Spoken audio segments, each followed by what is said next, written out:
Just imagine a scenario wherein we do not have enough clean water to drink, clean air to breathe, and no spaces to roam around and enjoy the beauty of nature and natural resources. Or such time where we might find some islands in low-lying countries submerged under the water. Sadly, such scenario has already become the reality to many people around the world. But now, the question is, why aren't majority of us aware of those realities? Hi there, I'm Imelda Abano, an environmental journalist and a media trainer for over 20 years, covering environmental-related issues and climate change in the Philippines and Asia. So our topic for this segment is on the intersection of environmental journalism and climate journalism.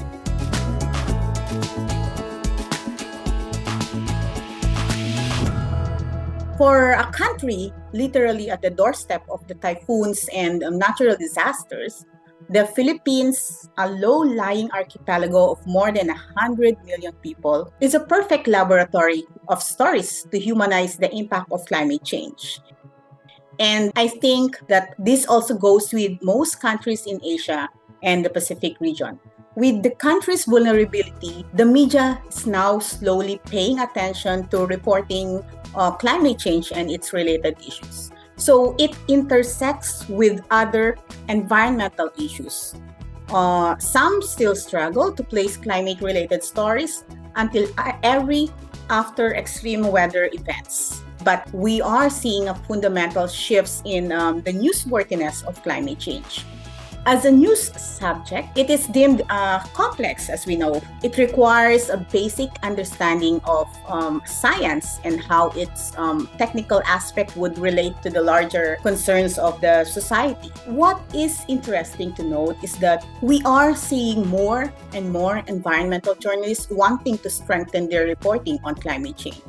Not to mention energy and other related topics by using innovative reporting tools such as the use of mobile phones, the use of drones, mapping, infographics, and simulations in their reporting. Let's focus on the topic of energy or renewable, for instance, as an intersectional issue of environment and climate change reporting. To report effectively on energy or renewables, journalists will need to have a good grasp of mathematics and a clear understanding of the energy budget for the country or region that they are reporting about. We will continue, of course, to see reports quoting heavily non-government organizations rallying against the construction of phasing out of coal-fired power plants, and at the same time quoting government officials defending their energy plan, including coal in the mix.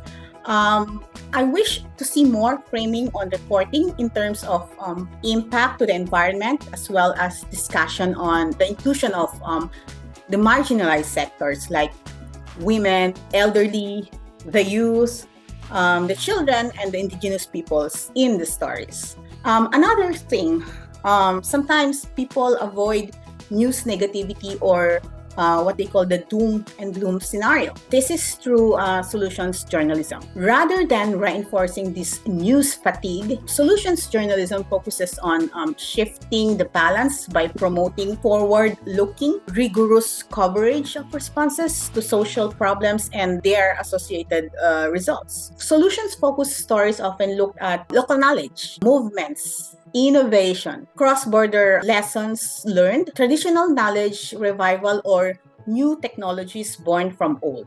So stories about mitigation such as tree planting and forest preservation, switching from fossil fuels to renewable energy, or carbon capture schemes and adaptation. For example, the building of coastal defenses to protect communities from rising sea levels. Switching to drought or flood-resistant seeds and crops are some examples. So in short, we are looking at impact stories. Environmental journalism and climate change journalism are two of the same kind of reporting, as it intersects all issues on nature and natural resources in reporting. And as journalists and communicators, we have to make sure the audience finds these topics informative and interesting.